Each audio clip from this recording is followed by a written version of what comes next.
Welcome back, everyone. Um, Today we're over here at one of our farms that we cut for hay. Now, this farm doesn't belong to us, but it has been farmed by my family for a long time. And the kind of agreement is, well, it was originally farmed by my grandpa. Then my dad took it over for a couple of years, and now it's pretty much farmed by me, which all I do is cut hay over here.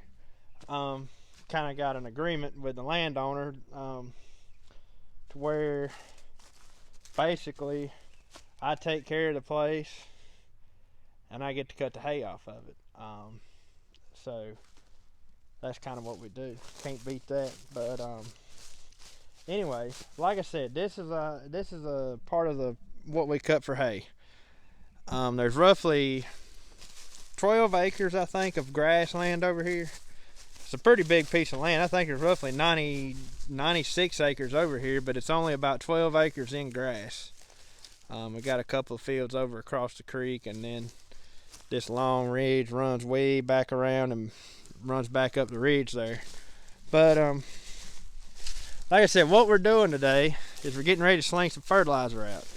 And the reason for that is because every time you cut this hay and you get it up off the land, you're robbing the ground of those nutrients.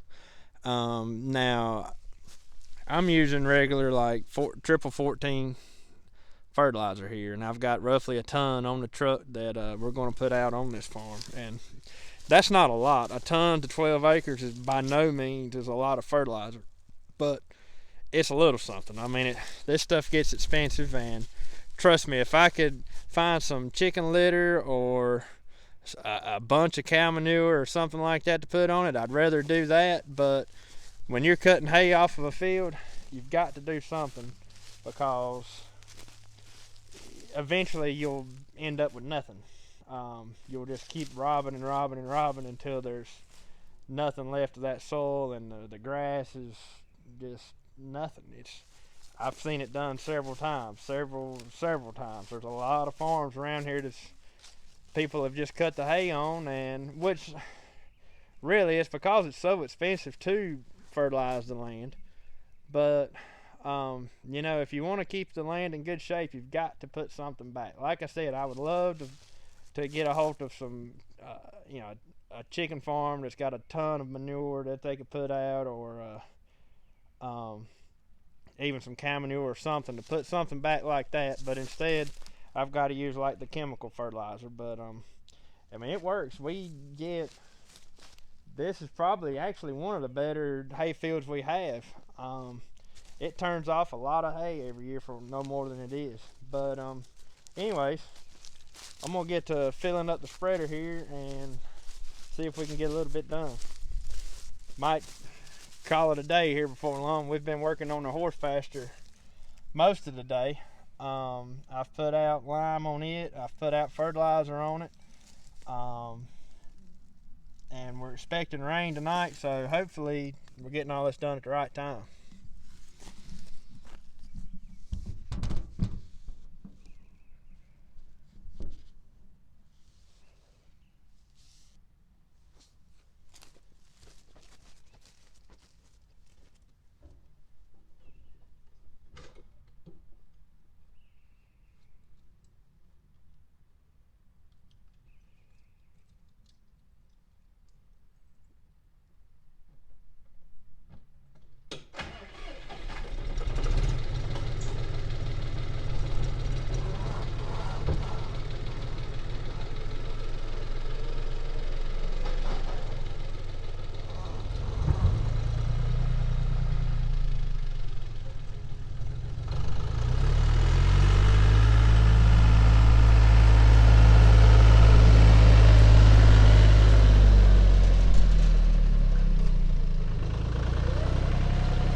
Guys, I wish I had a dime for every bag of fertilizer I've opened in my life. I'd be a rich man.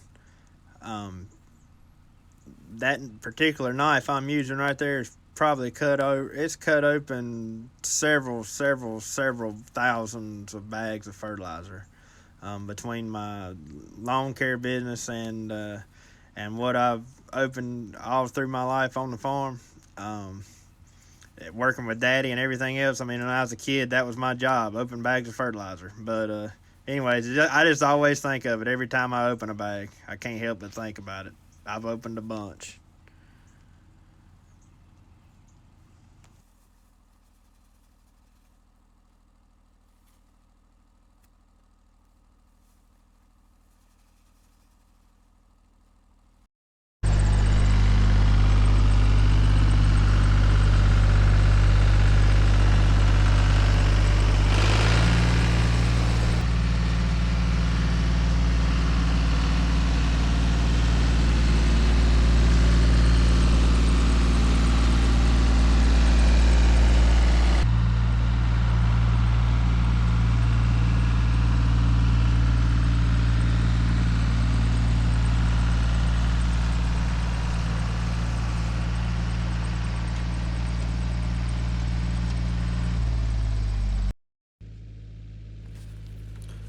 So as I'm spreading fertilizer here, I just wanted to mention that I'll use my tire tracks in the field as a guide to where I've been and where I hadn't been. And after using that spreader for so many years, you begin to realize how wide of a pattern it'll spread, and so you gauge that as how far you'll get away from your previous set of tire tracks. And I'll let it overhang just a little, maybe a few feet, just to get a good even spread over the whole field. And then after that, I will continue to I'll kind of go the opposite direction across the field. That is, if the field lets me. Some fields have ditches and waterways and stuff like that through them, so you can't. It makes them kind of tough to cross back and forth in the opposite direction that you went the first time. But anyways, that's how I try to keep a good coverage over my fields when I'm spreading fertilizer. Is I'll go back, forth, back, forth, back, forth, and like I said, just gauge it off of your tire tracks, and then crisscross at a right angle to those tire tracks, and do the same thing, and that'll usually give you a good coverage, a good even coverage over the whole field.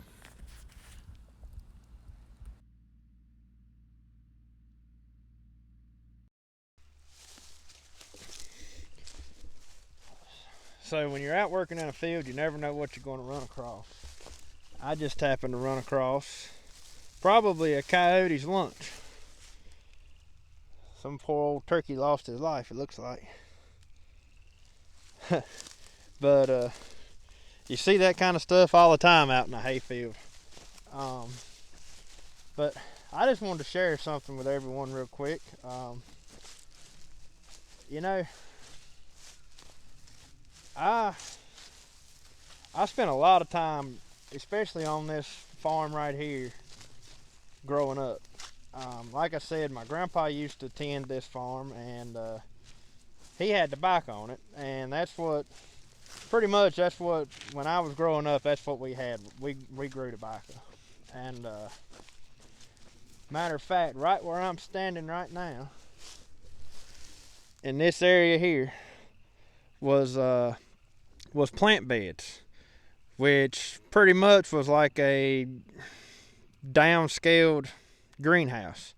And what you would do is where you'd grow your tobacco plants, and you'd have the this area here was tilled up, and then you'd sling your seeds out just straight onto the ground, and then you had a cloth that went all the way across the whole tilled up area, and that's where you grew your little tobacco plants until they were ready big enough to be planted.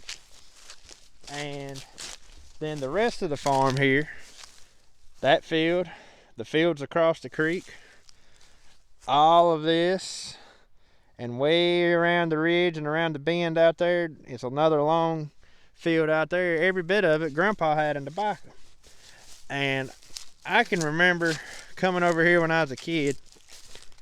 I mean, I probably wasn't 3 or 4 years old. I wasn't in school yet because I was with Grandpa, so I couldn't have been in school. But right here, I used to play. This was a really sandy spot. Of course, now, just to inform you here, there's a small branch that runs down right through here, and then a big creek right across, right over there. And this area right here is really sandy. And I would play in it, and I'd use sticks and rocks as tractors. I didn't have no toys with me. I never did have a toy over here. But I'd play in this little creek right here. And, you know, and Grandpa never had to worry about me. I stayed right here. I didn't go anywhere. I stayed right here while he was plowing tobacco or hoeing or topping or doing whatever he was doing. You know, I stayed right here, and I'd stay right at the end of the field, and every once in a while I'd stop, and I mean, he'd stop, and I'd get on the tractor and ride with him for a while, and then I'd get tired of riding the tractor, and I'd get back off and play in the dirt. But that's kind of how I grew up. You know, and it wasn't just with Grandpa. I mean, I don't want to sound like I didn't spend no time with my dad either. We all farmed. Everybody farmed, and I was the same way with Daddy. He'd set me off at the end of the field, and I'd play, and until I got big enough to really work, I'd play, and while they did what they had to do, because they didn't have babysitters. Honestly, they probably couldn't afford a babysitter. But so the tobacco field was our babysitter. We sat at the end of it and played. But that's how I grew up. When I'd get home from school, if it was summertime, we were going to the field. If I had a little bit of homework to do, I would do it before I went to the field, but most of the time my homework didn't get done, especially if I had a lot. It didn't get done till after dark. And you know, that brings me to my point here, is this kind of lifestyle like I live. I don't know, you want to call it farming, you want to call it homesteading. I mean, I don't know if you could call me a farmer, honestly, because I don't really make a living doing this kind of stuff. I just do it because it's in my blood, and honestly, I don't know anything different. Of course, I do work a job too. Well, you know, I run my landscape business, but I make sure that I can still do this because it's what I enjoy. Most people have their hobbies. Well, my hobby is farming, I guess you would say, and growing stuff, growing animals, raising animals, and I'm trying my best to at least halfway bring my kids up the same way I was. You know, back in the old days, I didn't care a whole lot about working in the field all the time. There was times when I'd get so mad because I wanted to go with my friends and play, and Daddy'd say, "No, son, you gotta, you know, we've got 2 acres of tobacco or something that's got to be topped out this evening." Well, I didn't have much choice. I had to do what Daddy said.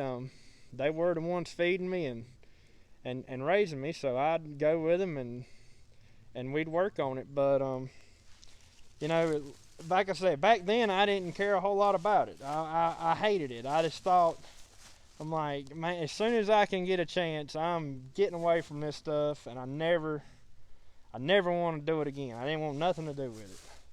And now, especially the older I get, the more I appreciate the way I was raised, because there's so many people now who don't have a clue about anything as far as working or where their food comes from,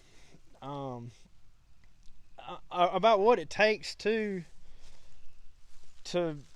farm. I mean, it's not an easy, simple task. It's something that you got to have knowledge. You've got to be willing to work, for sure. I mean, a lazy man can't do it.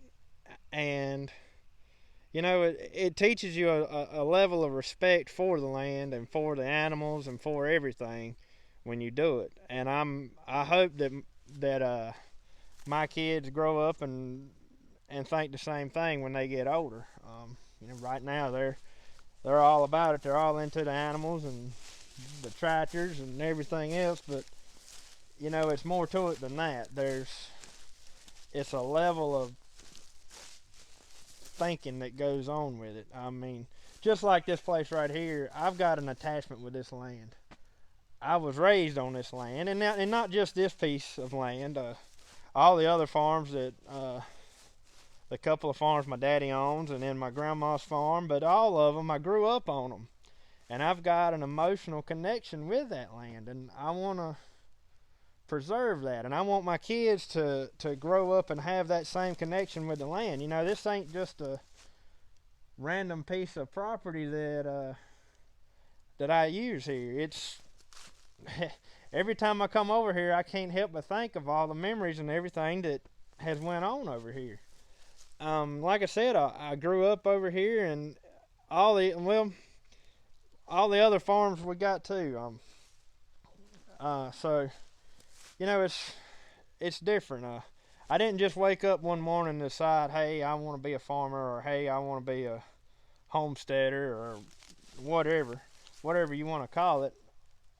Honestly, it's almost, well, I wouldn't do it any other way by no means, but it's almost like I didn't have a choice. It's in my blood. It's the way I grew up. I mean, we grew up more like, I don't think you want to call it poor, but we wasn't, by no means was we rich. You know, we were never hurting for anything.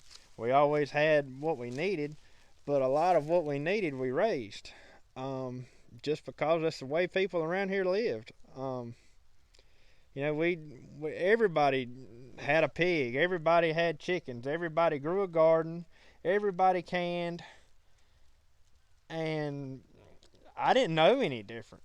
Honestly, up until I started getting older, I thought everybody done that. And once I got on up in age, I realized that not everybody did do that. So you know, that kind of life holds a special place in my heart, and I try my best to keep it going. And I'm going to try my best to pass it down to my kids. But anyways, sorry about rambling there. Sometimes I get started and I can't stop. We're loaded up. We're getting ready to head back to the house. The sky's got cloudy. Hopefully we've got rain moving in here. As much money as I threw on the ground today, it better do something. I'd hate to waste it. But if you guys enjoyed the video today, pound that like button. If you're new, don't forget to subscribe to the channel if you like seeing farming videos or homesteading videos or animals. I mean, we raise pigs, we raise chickens, we've got cows, we raise a big garden. We raise a garden big enough to feed the whole community here. But we can a lot of it, and we put it back for the winter. I mean, we don't buy a lot of groceries as far as vegetables and meat and stuff like that goes. So anyways, I appreciate you watching, and we will catch up with y'all on the next video. I'm going to the house and wash this spreader up and call it a day.